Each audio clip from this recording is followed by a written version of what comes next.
I'm Pete Wright. And I'm Andy Nelson. Welcome to The Next Reel. When the movie ends, our conversation begins. The escape artist is over. There's a boy in the mailbox. Is that your best Raúl Juliá? That I think we both know the answer actually to pretty that good. question. It's actually pretty good, though. Okay. Yeah. All right. Well, I mean, it's no Raúl Juliá, but...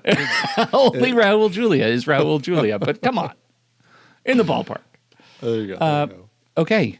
This is The Escape Artist. Why are we talking about The Escape Artist, Andy? Yeah, we're back to the Magician series. This was a one-off ad that you threw in there, adding to our series that up until now had only included magician films from 2006. Weirdly, what a weird year for magician films that year. How is that even true? I imagined Scoop was way older than that. No. Yeah, they're all 2006. Incredible. Yeah. I think we missed the Burt Wonderstone movie, but otherwise, The Illusionist, The Prestige, Scoop. Yeah, and so now we're jumping back to 1982 with this, and it's, these are fun movies. Yeah. Noisy over there. Is it noisy? God damn it. Hold on. Just a minute. Vacuuming? No. Kira got home from my wife got home from a workout and decided to make a smoothie, and I okayed it because I thought I was going to take longer to get my stuff together, and that she would be blending faster. And now it's a cycle. I can't stop the cycle. Once it's going, it's going. Once the cycle You're is around going, the horn, cycle you gotta is keep going. That's right. Is that it? Might be done. Nope. That's it. It's one of those that teases you because it goes and then it stops to let the stuff settle, so then it can go again. And I think we did it. I think that's it. Oh, I'm glad that's over. All right. Where were we? Magician series. So yeah, this is your pick. So I'm just curious, as adding to that series, what was it about this particular film that drew you to it? Especially because it's kind of a rare find. Yes. It is a rare find. How do you find films when you're Pete or Andy and you're looking to build a series? I really enjoy magician movies. I enjoy magician TV shows. I loved The Magicians. It is just something that I think it appeals to me, and I thought, you know what, I'm going to find some movies that we didn't talk about, and this one, I hadn't seen it. And it came with some acclaim. There was some real positive and sort of mystified commentary about this movie, and I thought this is one we probably need to talk about. And I think in my reckoning, having watched it, I agree. I am mystified why I missed this movie. This seems like it would have been right in my wheelhouse when it came out, and somehow I missed it. I love what they did with it. I love the practicality of the tricks, and I mean, Griffin O'Neal, kid had presence. Yeah, right. Yeah, amazing to watch, especially considering how few films he did and how few films I've seen of his, and certainly trouble in his life for many various reasons that I'm sure we'll discuss. But I was fascinated because, Caleb Deschanel, this was his, as an incredible cinematographer who had already done things with Coppola's team under like the, kind of like that whole group of people shooting like The Black Stallion, which we've talked about on this show as part of our Melissa Matheson series, who also is involved in this because she co-wrote the screenplay based on the book. So I'm always curious when a cinematographer decides to step away from the camera and choose to direct, because there are a lot of examples where it doesn't go so well. But and this is an interesting one because I think there's a lot going for it. Does it always work? Not necessarily, but it's actually a really interesting one, and it certainly deserves a look. I think it's worth people checking out. I wrote on Blue Sky that this has very Harold and Maude vibes. If Maude is played by Raúl Juliá and locks a kid in a mailbox at knife point. If other than that, it is absolutely Harold and Maude. But you have to, I mean, you say does it always work? No. But you know what? It works more than it doesn't. And that's the thing that's such that is kind of mystifying for me. I found myself, we talk about movies that trust you, movies that trust you as an audience member to keep up, to figure out what's going on. It's not going to spend a whole lot of time, explaining to me what is happening in the movie. And I think this is one of them. I think it sets up this sort of arc fable, American fable, where we're riding along with this kid as he tries to follow in the footsteps of his now deceased dad, who was a magician, and he just ends up with an incredibly precocious ability to, or prodigal ability to perform his own street magic in real time, in the scope of capers. Right, this is a long practical magic caper that he gets himself wrapped up in, and I think he just nails it. I think the other performances, and I'll say supporting performance, but I say that with a big footnote. Raúl Juliá is doing something really special in this movie, something I don't feel like I see in a lot of Raúl Juliá performances, and I love it. And at the end of the movie, I'm wondering, has this been the caper all along, that this movie was the sweet story of Raúl Juliá trying to figure out his relationship with his dad? The whole movie is fathers and sons.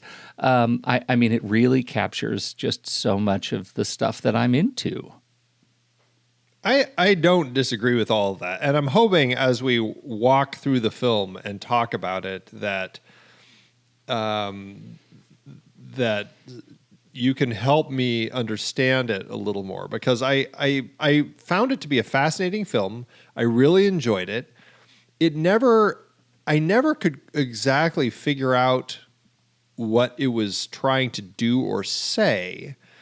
And I don't know if that's completely a problem, because I couldn't help but be like pulled in every turn by the film. Like, it always had me drawn in. I was always compelled by the story. But I just was always like, I just don't know what story they're actually trying to tell with the film here. And I think, this is one of the big American Zoetrope films that Coppola got behind at this exact point in time. He was doing this. He was doing, I think, Wim Wenders' Hammett, and he was doing his own One from the Heart, and put a lot of money into them. And, he wanted a place that gave filmmakers their own, freedom to do what they wanted without feeling like he needed to step in and fix things and make things better. And I think that, in many ways, I think that benefits the film, because I think Deschanel is able to kind of craft this thing that does, as you said, feel like a little bit of a fable. But at the same time, it never felt completely cohesive to me. And that's a struggle for me, because I did find it so interesting. Yeah, I don't disagree with any of that. I think that confusion is probably the film's central problem, right? Because the film wants to be a coming-of-age fable, right? That the sort of archetypal stakes of this kid and his father. It wants to be a small-town corruption film, right? And I think Raúl Juliá is a great, very real, grounded threat in this movie. It wants to be a film about grief. It wants to be a film about a boy and his dead father.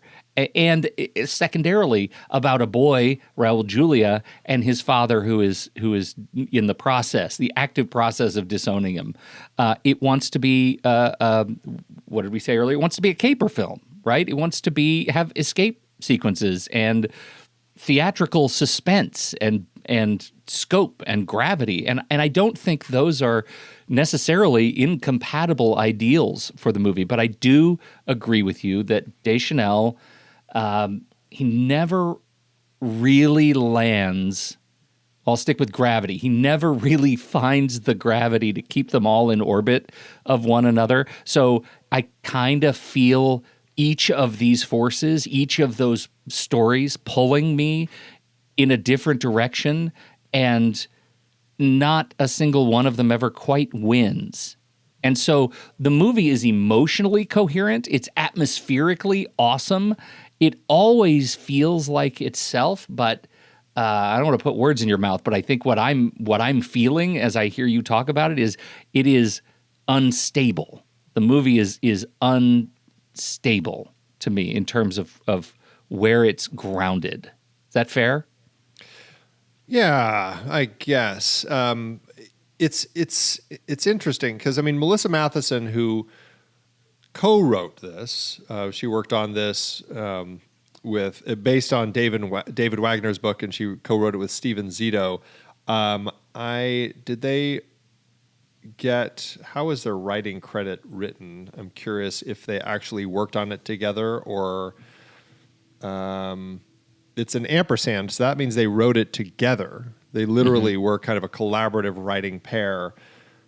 I haven't read the book. I'm unfamiliar with the source material, but and so I don't know how much I'm pinning on their adaptation of the book, of the source material itself, or of how Deschanel captured it. But it felt like Deschanel had a good handle on how to put a scene together, but in the scope of a larger story, didn't have a handle of how to connect them. And so a lot of it just didn't feel as connected or cohesive.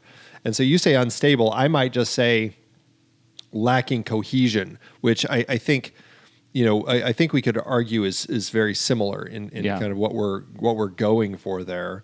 But it just seems like it wants to be like what Matheson did with The Black Stallion, where it felt like a kid's story, but more than a kid's story. It felt like a story that everybody could enjoy. Like it's a story for everybody, but it's about a kid.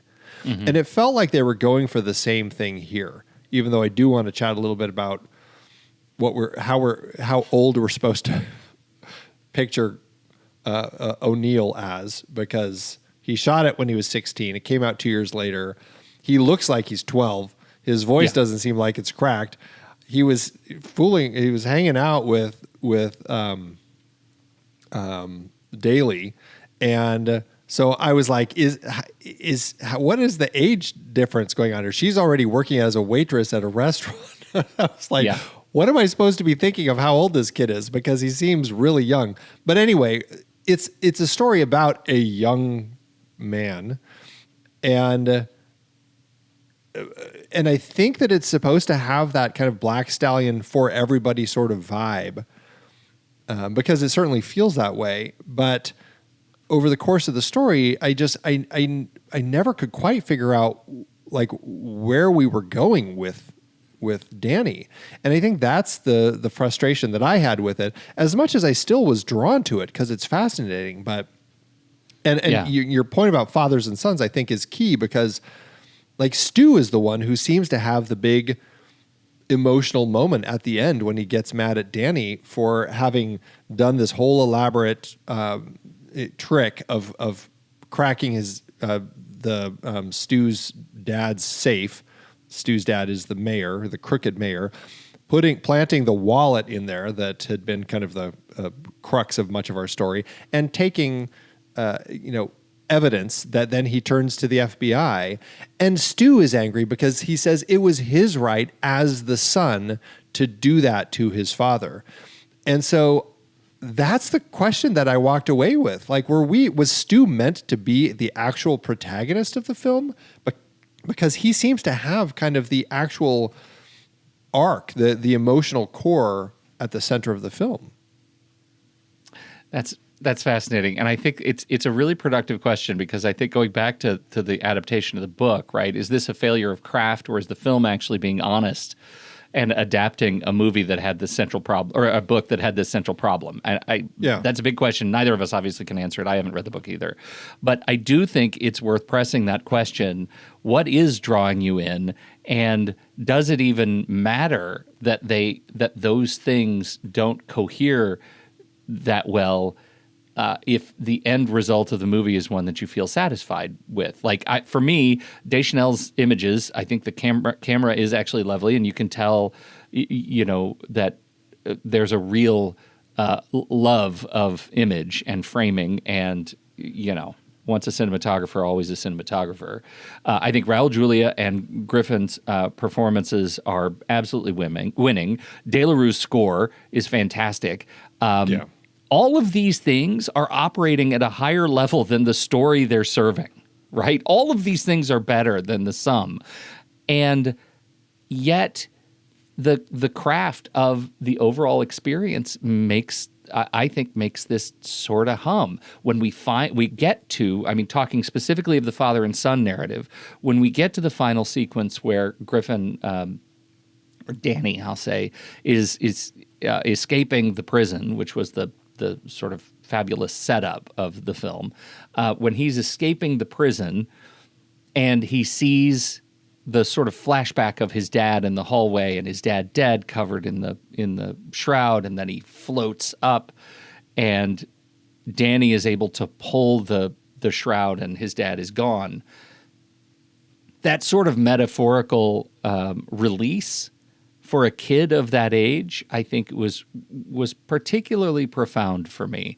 I thought that was really lovely, and it explained any of the emotional confusion I might have had leading up to that story. What is he trying to accomplish? Is he just trying to accomplish, his dad's great tricks? Is he just trying to, where do they want this to land? And for me, that landed really hard. That experience of being with him in that hallway landed really hard. And maybe I'm that.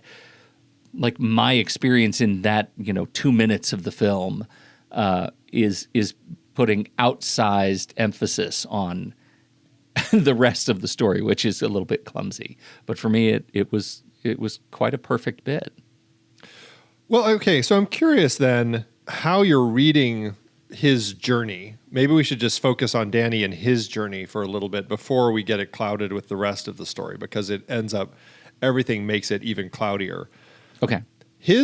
My impression is, like, he's run away from his grandma where he had been living after did it say what happened to his mom? I can't remember, but we know his dad died.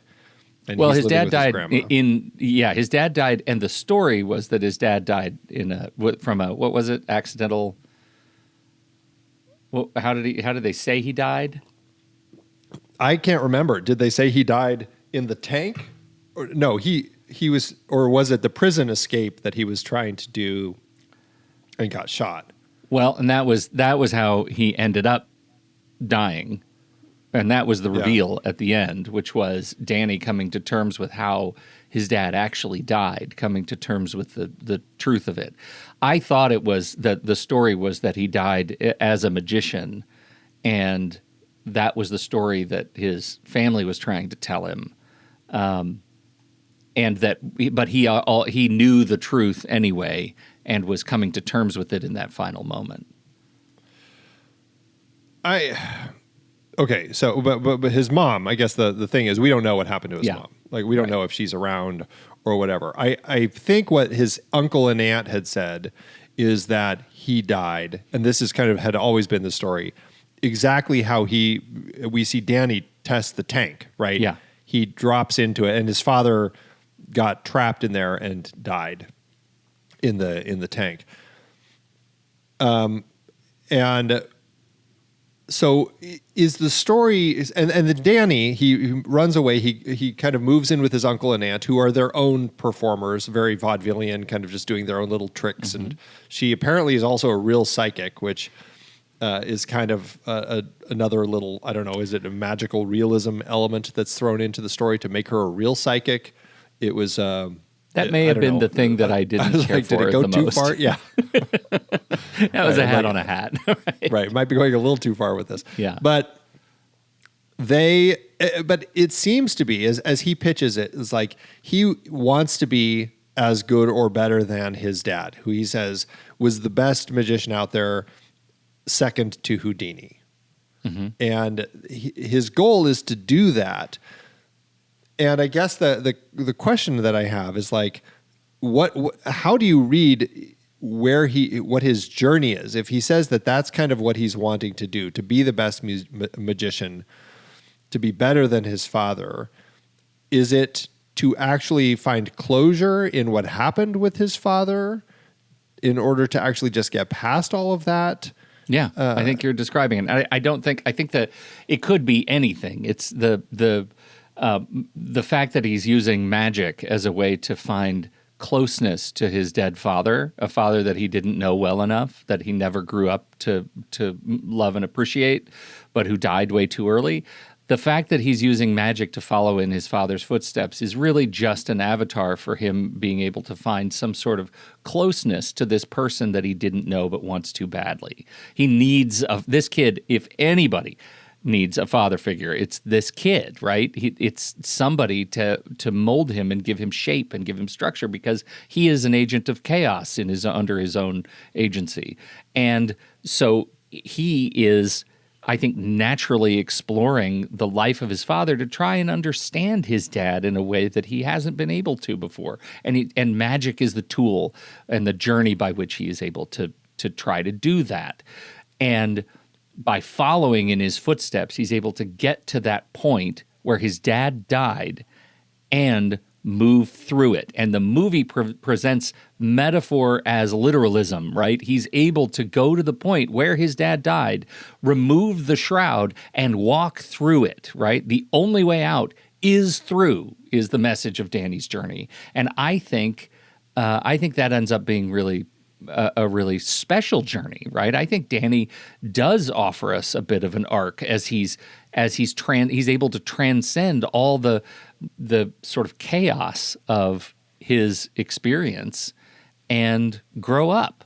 I appreciate that that's the direction you're going with that. And I see that, and I feel that, like, it makes sense to me.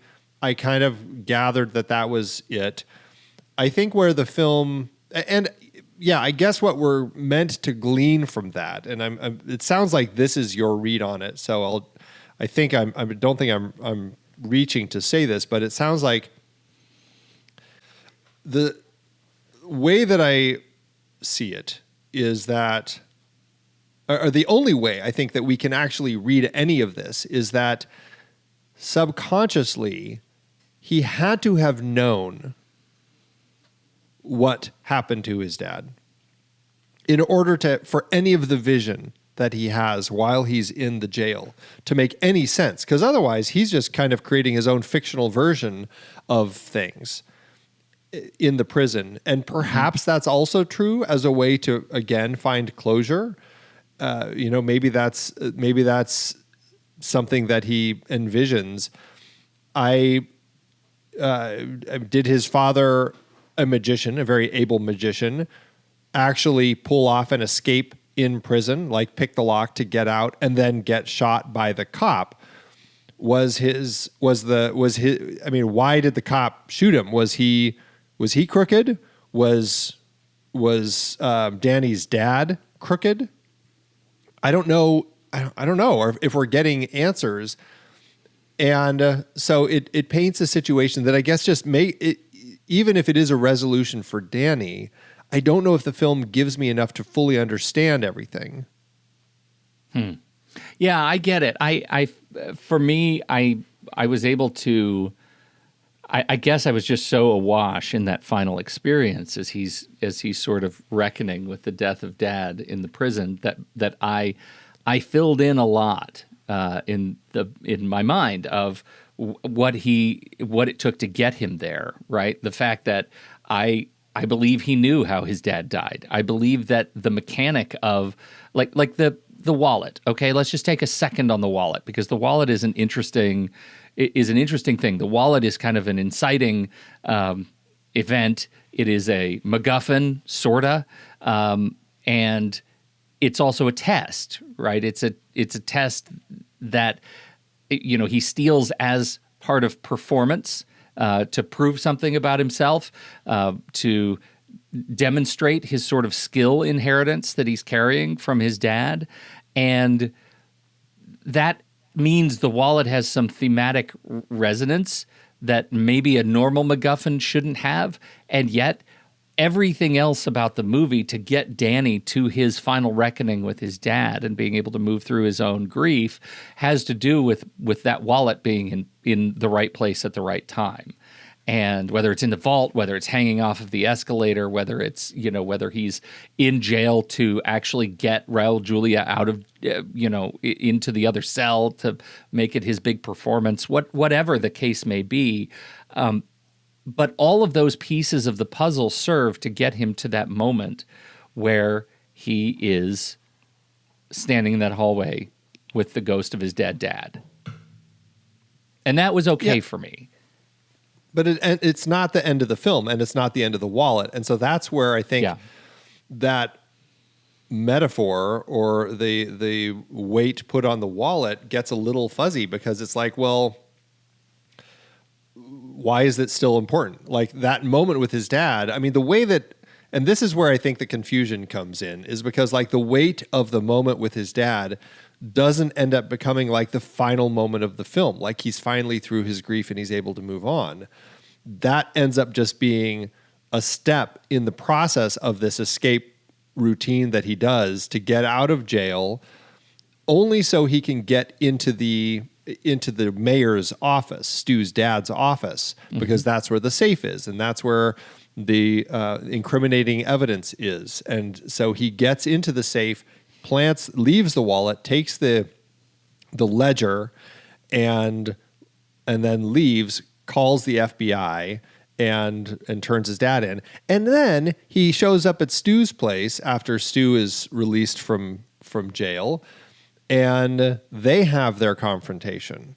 And so I guess like with that moment, essentially the moment of his dad and kind of working through it in whatever capacity is, it almost becomes the end of the second act. We still have a whole act left. And that's, I think, where some of my confusion with how the story is crafted comes from, because it feels like that's the moment that should be our climactic moment of the film, but it's really just like an act turn to get us into the final section. Yeah, I think that's a fair assessment, and I think what it allows us to do is demonstrate that Danny is able to at that moment transcend his dad's the grief of his dad and come into his own agency. And the rest of the movie is him acting as an agent of himself, of his own, him acting and taking ownership and demonstrating skill that, we only saw teased in the first half of the movie, but demonstrating skill, being able to think 15 steps ahead, whether he's going to put the wallet in the vault, take the records out of the vault. He climbs out of a manhole cover, running around the sewers. Did Dad ever run around the sewers? I don't think so. And I think that's part of his journey, is being able to move that part forward. And by the end, when he goes to Stu's apartment and Stu ends up betraying him at knife point, he's able to take off and run out into the street and get away. He gets away because Stu ends up being incidentally arrested. He wakes up, it's a brand new day. He climbs out of the mailbox that he had locked himself in, and he's able to move on with his new day as this new guy. I like that message.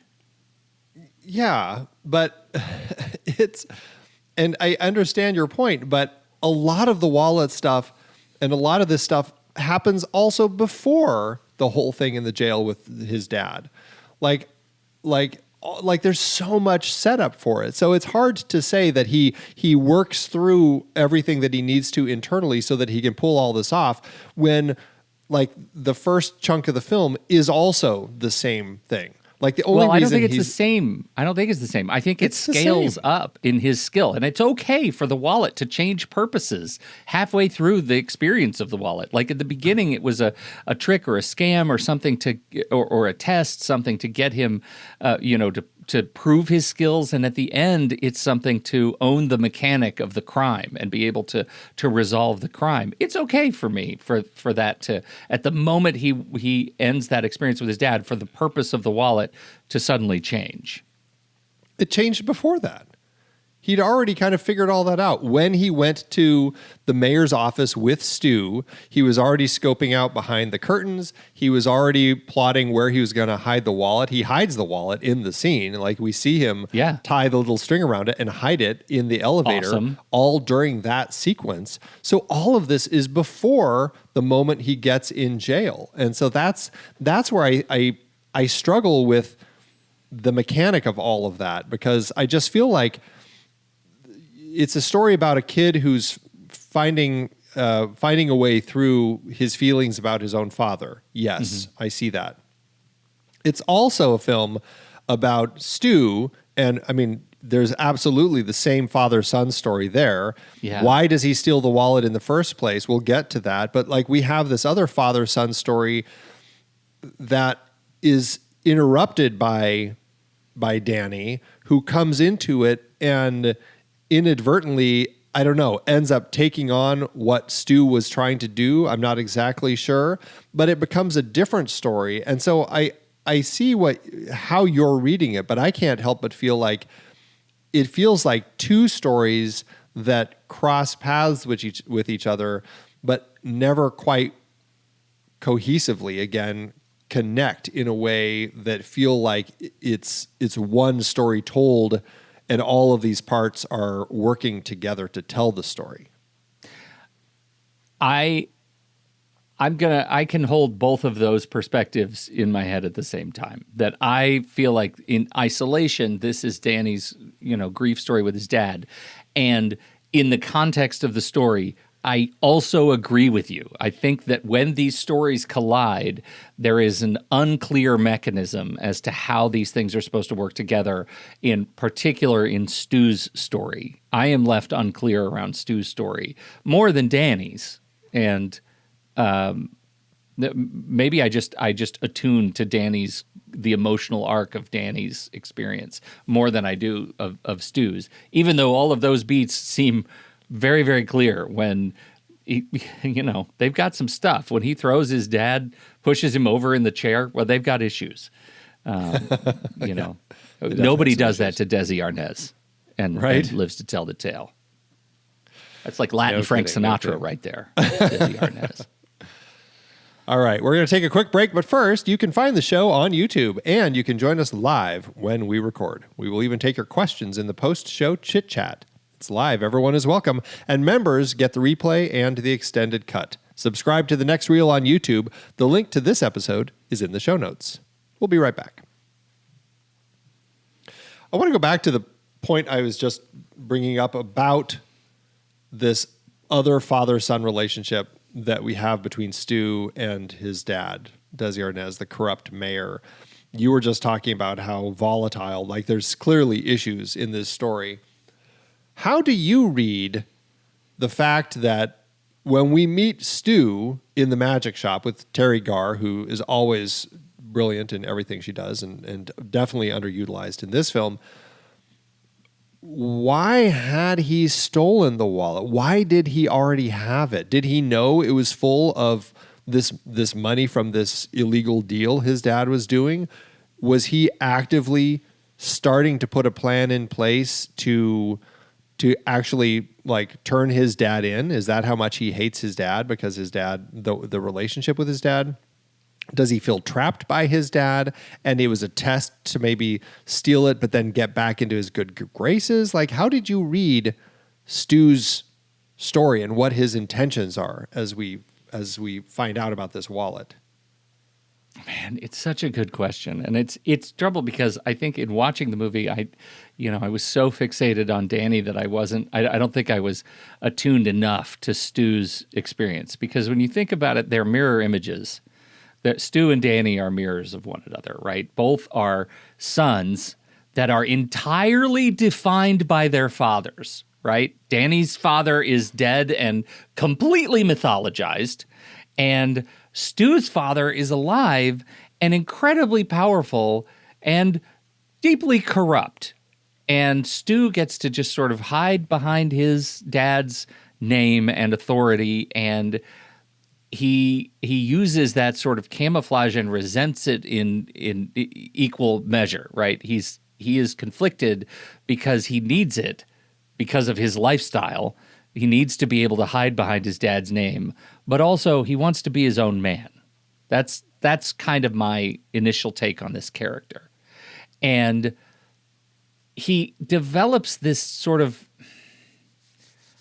I don't know, this initial behavior, like he doesn't need the money, but he ends up sort of going through that same ritual that Danny does, right? That he's connecting to his dad with the only language that the two of them share, which is crime, right? He steals the wallet from his dad. He lifts the wallet from his dad because of looking for a connection and trying to find out if his inheritance is real. If he, where Danny's looking to see if his inheritance of magic from his dad is real, if Stu's inheritance of being a crime boss is real, and kind of using it as a way to puncture his dad's, false authority over him that he has just sort of accumulated over years. And that ends up being, I think, even more of a tragedy. So, in fact, Danny stealing the wallet from Stu, which Stu already stole from his dad, is interrupting Stu's own process of learning to relate to his dad. It's complicated and it's confusing. And I think I can see a lot of what you're saying, but I think the other elements that complicate that even further is Stu sees in Danny an expert safecracker, like somebody who can actually get into the safe that's in Dad's office. He takes him there specifically to kind of tell him where the safe is so that Danny knows, because Stu has a plan. We don't know what it is, but he has a plan. And at the end, again, he's so mad at Danny because Danny took away his opportunity to bring down his own father. And I guess that's where it gets confusing for me, because it's like, was he trying to figure out, we meet him in a magic shop. Why is he in a magic shop? Is he, and clearly he'd been there before, because as Jackie Coogan says, that I think it's Jackie Coogan, these people, they're always giving me trouble. Like, clearly he's there often enough to be giving me trouble. I don't know if they're just like, if it's like a Godfather sort of situation that this the way the mayor runs things, where his son goes out and collects money from people to keep them safe sort of situation. That's what it felt like to me, yeah. Yeah, but it's a magic shop, and still it's like, is he there because he wants to learn how to lockpick and get into his own father's safe so that he can steal the evidence and turn his father in and make good and prove to the world that he's the good one? I think that's as good a suggestion as any. I think that's exactly right. Well, that's kind of where I go, but I don't know if, because Stu also doesn't seem to be good. Yeah. It muddles that. And it makes me go, is that his motivation? I don't know. Yes. And it makes it confusing. Well, and I think you're right on it. And that moment in the magic shop is really great for Danny's story, because he gets to explore his sort of first definitive act of self-definition, right? He gets to steal that wallet from Stu and say in the act, I'm not impressed by you, and here's how I'm going to prove it. I'm going to steal this thing from you. I'm not impressed by your threats. I'm not impressed by anything you have. And the turn is that Stu could have been Danny's complete kind of mirror. And we could have really explored that relationship with he and his father, and why he was motivated to go to the magic shop, and why he was poking away at his dad's legacy. And the film sort of tries to be about these two kinds of father and son inheritances, and it absolutely loses its nerve with Stu's half of the argument. It is an incomplete argument. And I finished the movie, it's like, an hour, 34 minutes? Like, it is a tight film. And I came away from this movie thinking, I think it could be 20 minutes longer, and I would have been really happy. I think we could have gotten a little bit more of that exploration of how these two men are dealing with the legacy of their fathers and how they tie together. No matter what, we're all going through this with the relationship with our dads. And that's, I mean, I think that's what the movie explores, and that's where it lets us off incompletely. Well, it's funny. This is a film that was shot in 1980, and when Griffin O'Neal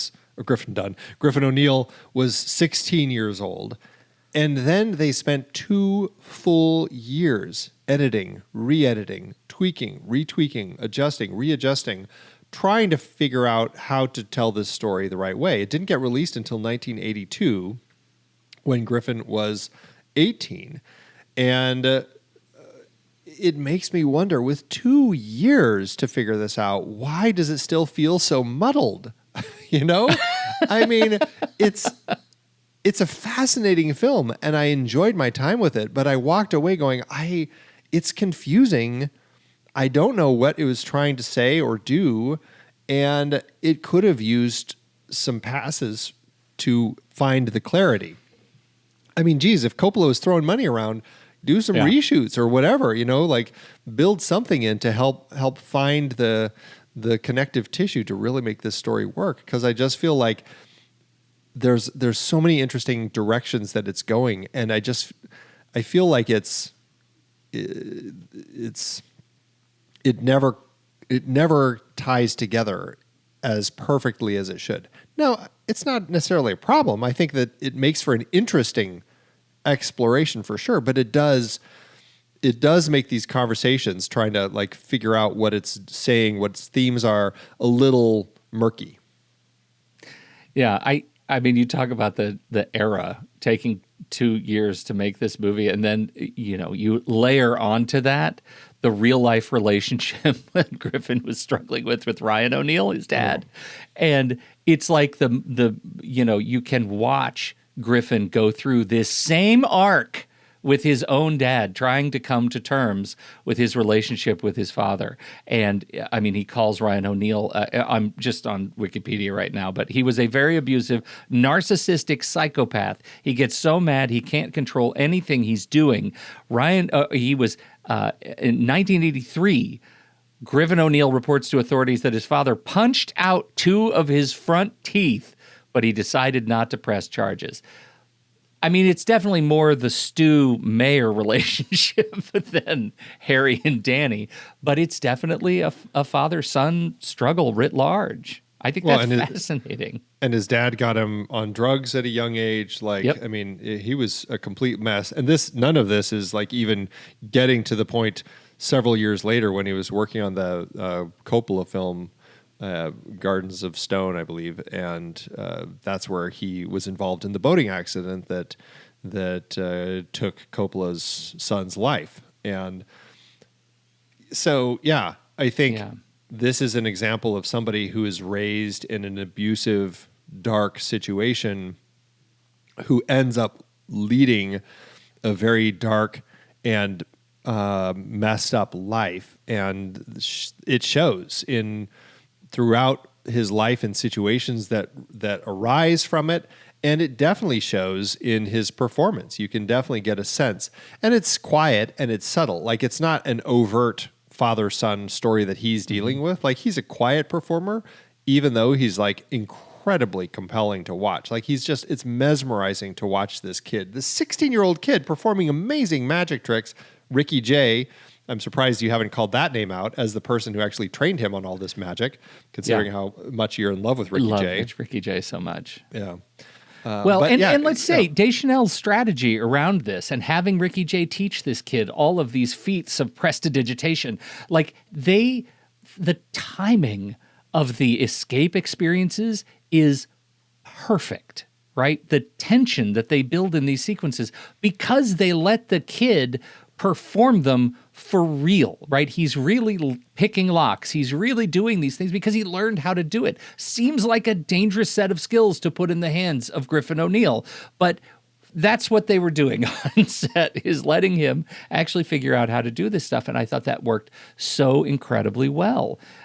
So from a filmmaking perspective, man, I loved the sequences that put us in the tension of the sleight of hand, of the magic, of the lockpicking. It worked for me. And maybe that's another thing that keeps me engaged. Every one of those beats is just another beat I can coast on, through any of the confusing stuff to the next beat. Well, and yeah, the magic bits, they smartly shot like the bulk of those like in one take, like it's a oneer. And so they're unlike like Now You See Me or something, which is just full of cuts and everything. And it's obviously just digital with all the tricks that they're doing. Like they're doing some real things here. And like when the father floats up and then disappears, like it's like this is another of those magic tricks that you see on stages, and now they're actually doing it here in the film where you see him pull the sheet off of his father, played by young Harry Anderson, another magician in his own right, who also, this is his first feature film, and then he puts the sheet back on, he floats up, and then he takes the sheet off, all in one take, and it's flawless. Like the way they pull this stuff off, like really kind of blows my mind, and it consistently happened. And again, as you said, that's probably one of the reasons that I just found the film so compelling and fascinating to watch and be part of, because we were watching stuff unfold like really in front of us. Yeah, really special. And it's in part of the there's a little bit of tragedy in making this a magic movie that is so focused on practicality, because like cinema, the language of cinema is so versed in fakery. It's you go into a movie immediately not trusting what you're seeing, because of course there are visual effects, there are things that they're taking out of the scene, but this movie has notoriously little of that. And when it was made, the technology to do that was nascent at very best. And so this movie relied on practical magic, and I think it ends up being transcendent in that regard. If in no other way, it's transcendent there. Well, and you mentioned Georges Delerue, who composes the music, and his music, I mean, it's beautiful score, and it fits that exactly, like that kind of that natural unfolding of these tricks and everything. It kind of creates a space that feels, it has a whimsy to it already, which I think ties into the world of magic that we're getting here. Yeah. Georges Delerue is a pretty special composer, and I mean, he's how many films does he have? I think over 300 films in his catalog, and still died young, right? I mean, he was just he's just an incredible composer, and has such a wonderful voice for this movie. It made me think of oh my goodness, what were we just talking? We just talked about. It was the composer for. It was one of our True Lies stories that we loved so much. Wasn't The Hoax? Was it? Yeah, I think it was The Hoax. There was such a wonderful, sort of frivolous.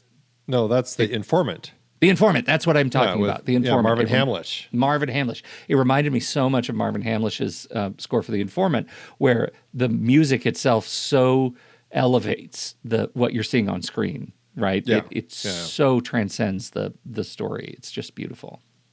Yeah, I completely agree with that. Did you ever see Crusoe, the other film that Caleb Deschanel directed? No, it was I didn't. Did you? Aidan Quinn, I remember so much, like the box cover, the poster and everything from video stores. I never watched it though, and so I don't know how it is, but it is interesting that Deschanel, who really directed only these two films, and so I don't know I don't know why. I don't know enough about him. I've never read anything. Like, is it just something he did just for fun, just to try it out, or was it because the experiences he wasn't happy with, and so it just stuck with working as a cinematographer afterward? But for our purposes, it would be an easy series to complete. Yeah, right. One more. One more. Absolutely. We haven't really mentioned, this is weirdly an interesting film that had a big cast of some famous faces where this was kind of like their last film. Jackie Coogan, Desi Arnaz, we've mentioned those two, but also Joan Hackett and Gabriel Dell, who are another two. And then we also have Huntz Hall. Gabriel Dell and Huntz Hall were both Dead End kids from, when was that? Like the 30s or something? Like it was a long time where they were acting, doing that. And a lot of these people, it's like their last screen, their opportunity to be on screen.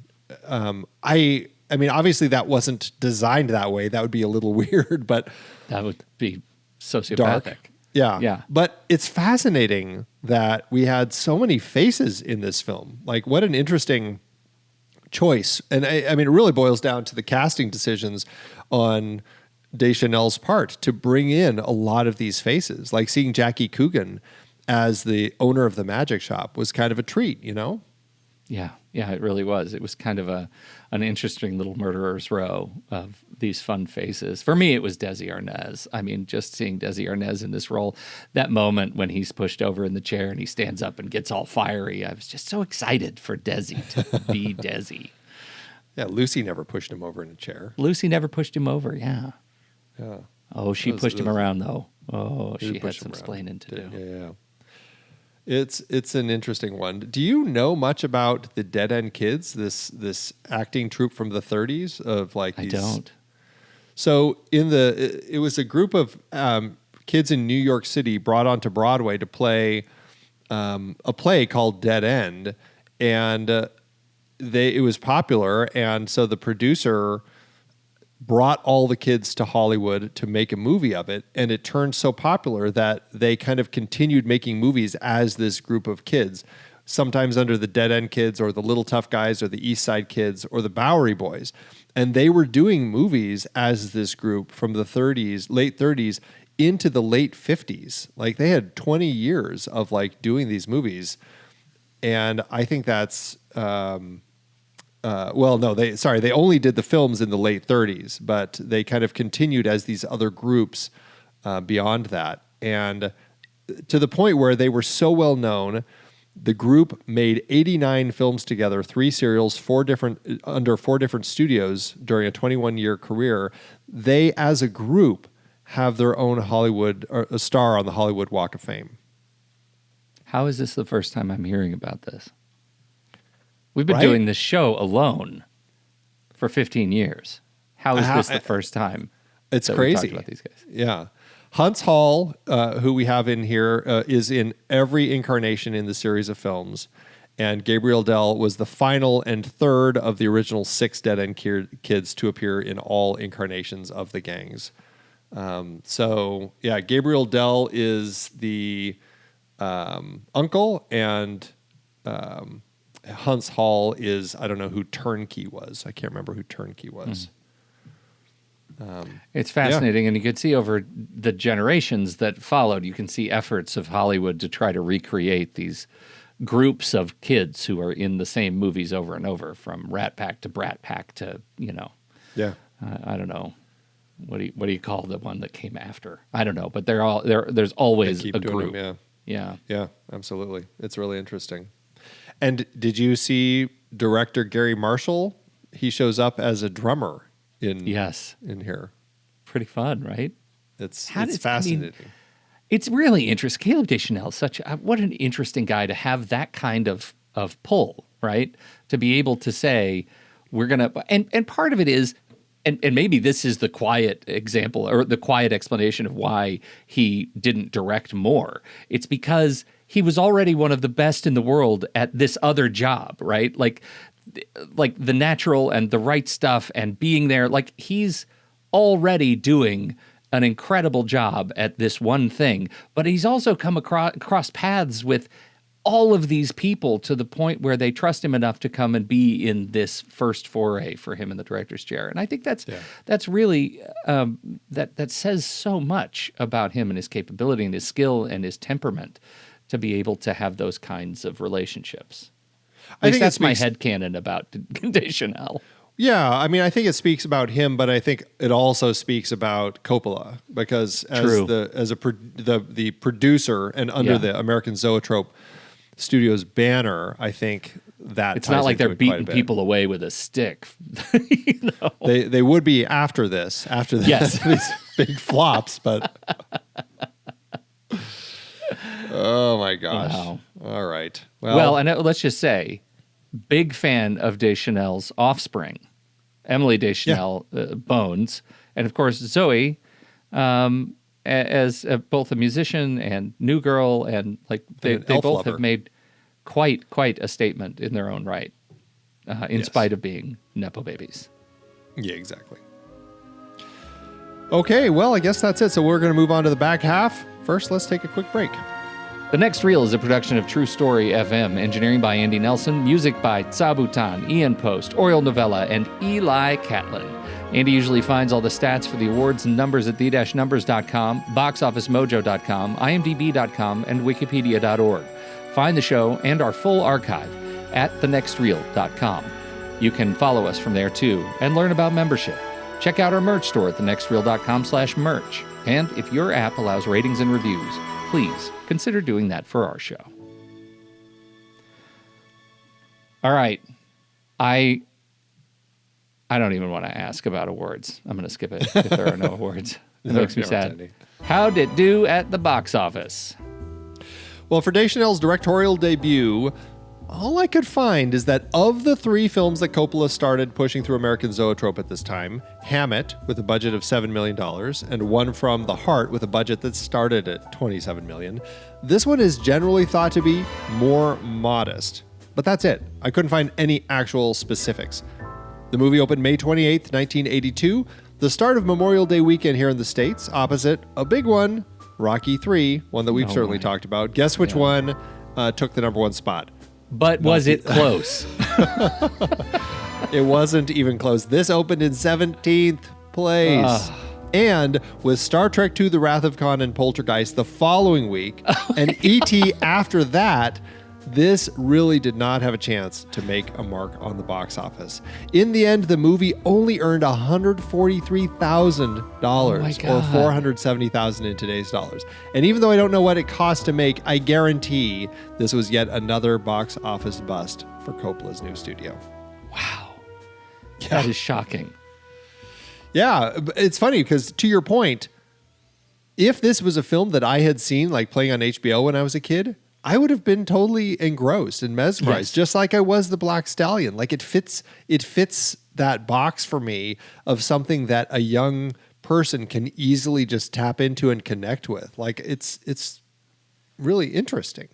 Oh man, I would have gone deep down the rabbit hole of card tricks. Off of you wouldn't be podcasting. You would be working as a magician. I'd be a deadbeat magician. That's what I would be. Deadbeat magician.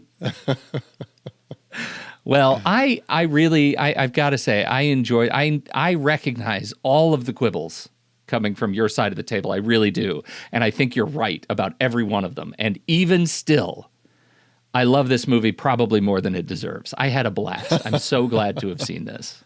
Well, yeah. I mean, I'm right there with you. I do enjoy the film, despite not being able to really pin so much of the story down. Like, so much of it still feels like I'm still puzzling over it, which maybe is a good thing. Maybe it's going to make me want to watch it again.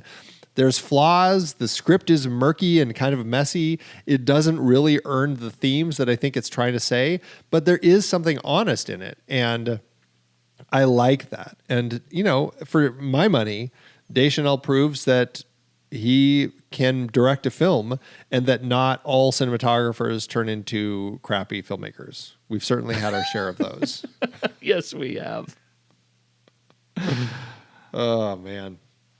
All right. Well, that is it for our conversation about Caleb Deschanel's The Escape Artist. Next week, new series, Pete. Another one of yours, The Thinking Machines. We start with Colossus, the Forbin project from 1970, in which a supercomputer achieves consciousness and immediately decides humanity needs to be managed. Feels kind of familiar, huh? It's the paperclip conundrum writ large. I can't wait. That's right. Well, that's next week right here on The Next Reel. So let's do our ratings. Letterboxd.com/thenextreel. That's where you can find all of the films that we have talked about, rated, reviewed across the Next Reel family of film podcasts, and gives us a chance to ask Andy, what are you going to do for this movie? I find it hard to go higher than 3 stars for this. It's fascinating. It's messy.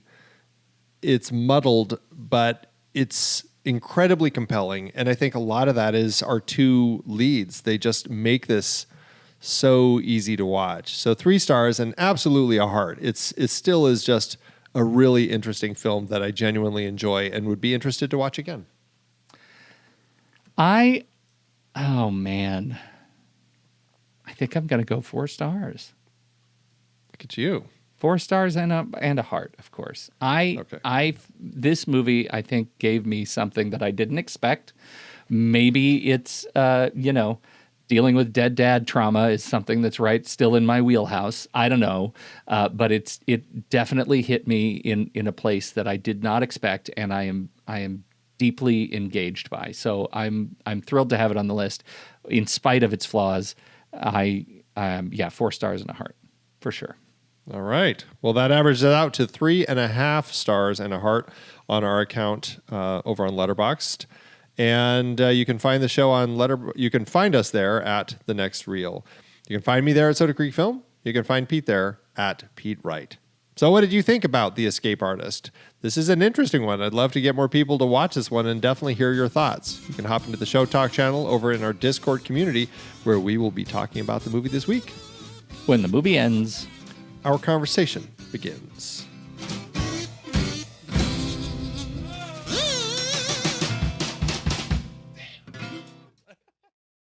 Letterboxd giveth Andrew, as Letterboxd always doeth. All right.